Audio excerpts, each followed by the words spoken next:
What's going on, guys? Welcome back. I want to thank one of our commenters, one of our viewers. His name's Paul. He had mentioned to me just recently, he brought to my attention that I never did a pros and cons video of the X80. And I thought this was really strange because we were so hyped up about this light that I think that being hyped up about the light, as well as honestly it having, in my opinion, such few cons, I think I just got caught up and completely forgot to make a video. So I know there's a lot of people interested in this light. This is not going to be a long video at all, but I definitely want to go into some of the stuff about it. I'm going to start with the cons first because it's going to be a lot easier to talk about the things I like than the things I don't like with this light. The biggest con, hands down, for me, and again, the pros and cons videos are entirely subjective, so some of you guys, maybe all of you guys, will disagree with what I say on these lights, and that's perfectly fine. But for me, in my experience with the light, and we've had this light for a good bit of time now, is how hot it gets. Watching other reviews on YouTube for this same light, this light gets hot, man. I mean, 25,000 lumens is not a joke. This light is actually shorter than a Coke can is. It's thinner than a Coke can is. It's unbelievable the amount of output you can get from this light, but it gets really hot, uncomfortably hot. If you're holding it close, at least in our experience, if you're holding it close to the vents here for the heat sink, it will literally burn your fingers. I mean, it will literally burn your fingers if you have it on high mode.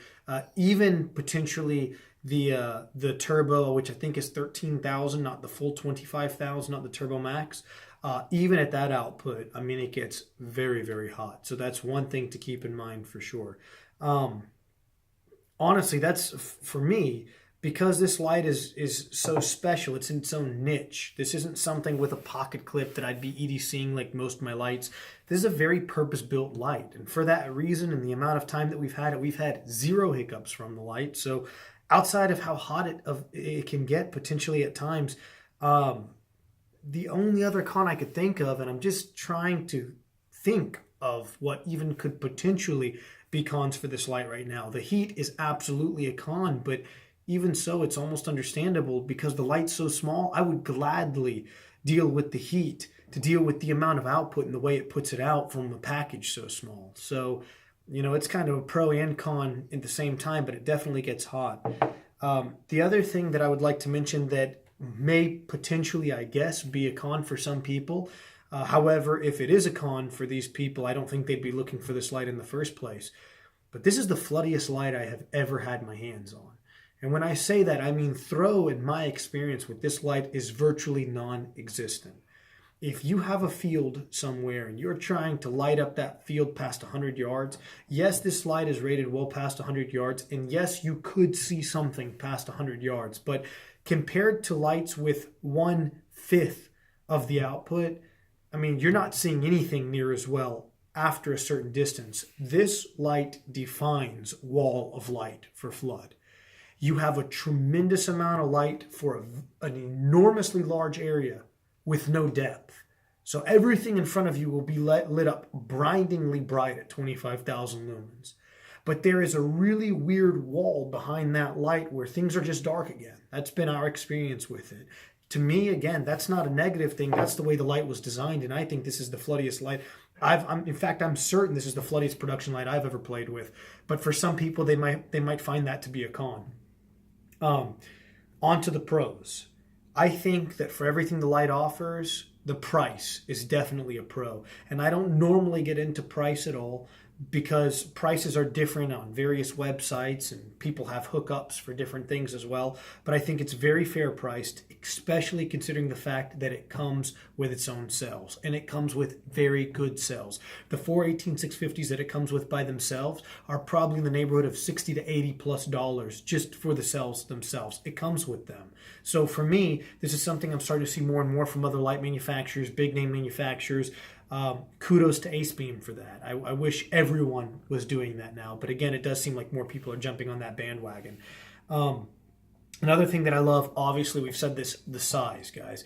I mean, this is something, if you wear baggy pants, you do not want this in your pocket. But you could absolutely fit this in your... In fact, I'm wearing sweatpants right now. This light, again, we're not talking about printing here. We're just talking about if you can do it. And this was not expected at all for this video. This is just a regular side pocket.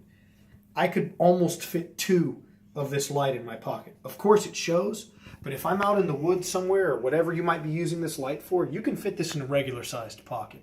Maybe not comfortably, but it will fit. For sure it will fit. For me, the greatest pro, I think, of this light is the usability of this light. This is a light for that has so many uses, guys. And I'm going to do a short demonstration here. This light does not have an official moonlight mode, but it does have a UV mode. And I'm going to use the UV mode because a lot of people can use that UV mode for moonlight mode if they really wanted to. Is it the best for that? It kind of lights up everything in an awkward way. To me, in my experience, it's not a legitimate moonlight mode, but yes, without question, you could use it as a moonlight mode. And I have used it as a moonlight mode before and been perfectly fine. But the amazing thing about this light, guys, is just how floody it is. And I don't mean to sound like a broken record, but I'm going to show you guys this. So if I just tap it once, it goes into the UV mode, okay? And if you see it's on now, I'll even shine it at the camera real quick. I think they rated it at about 2 lumens. Okay, the runtime on it is basically for forever. Okay, if you put it on different color clothing, it lights it up really, really cool, almost like a black light. Okay, what I want you guys to see though is even at 2 lumens, see how it's on my shirt now? Still, really, it covers almost exactly. It has me split in half right now. Look at how close to my body I'm holding this light. This light literally produces a beam that is almost flush with the lens. I have never seen a light this floody, ever. It is unreal. I mean, if you have not had a chance to play with this light, guys, or if you just need an absolute flutter, I am convinced at this time that this light has to be in the top 3, including lights that I do not even know exist at this time. And that's a crazy statement. I'm sure somebody out there who knows a lot more about lights than me might be able to prove me wrong. But I would put my money that this is the #1 contender, period, for production lights when it comes to flood. The spill it has, it is mind-blowing. It is truly mind-blowing. When we are in the woods playing with this light, we have it at face level or chest level out. I kid you not, from the chest level, it is lighting up. The beam goes higher than the tops of the 50 and 60 foot trees that y'all have seen, those of you who have seen some of our other videos. It's unreal. We're not aiming the light upwards. We have it completely flush, and the beam will literally extend past the tops of the trees. For me, that's the greatest thing about this light. For those Nightcore guys out there, a lot of the SRT series lights come with your red beams, your blue beams, your green beams. This Acebeam also has those beams. For you hunters out there, guys who are looking for a good hunting light, particularly with the different colors that are better for tracking blood or reading maps, things like that. Guys, this thing does everything at a level that I've never seen other lights do it. So not only does it have a red beam, a green beam, a blue beam, but the red, the green, and the blue beam on this thing is brighter than most people's probably EDC lights are. It's certainly floodier than those. So it's not lacking, in my opinion, in anything. A lot of you guys have been really kind towards me in the comments, and I appreciate that from you guys in saying that I do honest reviews and I'm really not brand marketing. Guys, we don't get any of this stuff for free. Not one thing. We have paid 100% full price for absolutely every light that we have purchased to review for you guys. And it's been a pleasure for me because I like lights. I didn't know much about Acebeam before we bought this X80. And since then, just to be completely real with you guys, the video I did the EC50 on, I really liked that light, but it wasn't for me, and I wound up returning it. It had nothing to do with reliability or build quality. I still highly praise that light for what it was. It just wasn't my type of light. This X80, though, it feels absolutely solid. And for the hours and hours of runtime we've had with this light, there have been 0 hiccups, even when it's gotten very hot. Finally, the last thing I want to say about it, there have been comments as well, people saying, well, you know, the 25,000 lumens is a lot. It's tremendous, but it's kind of misleading because you don't get that output for very long, which is absolutely true. That's a fair argument. I just want to say, again, this is just my opinion, but 2 things on that subject as well. First and foremost, this thing puts out 25,000 lumens. So whether it puts out 25,000 lumens for 30 seconds or 3 minutes or 4 hours, it hits 25,000 lumens. And when it steps down, if I remember correctly, it steps down to 4,000 lumens. 4,000 lumens is no slouch, guys. And in most situations, you are not going to use the 25,000 lumens.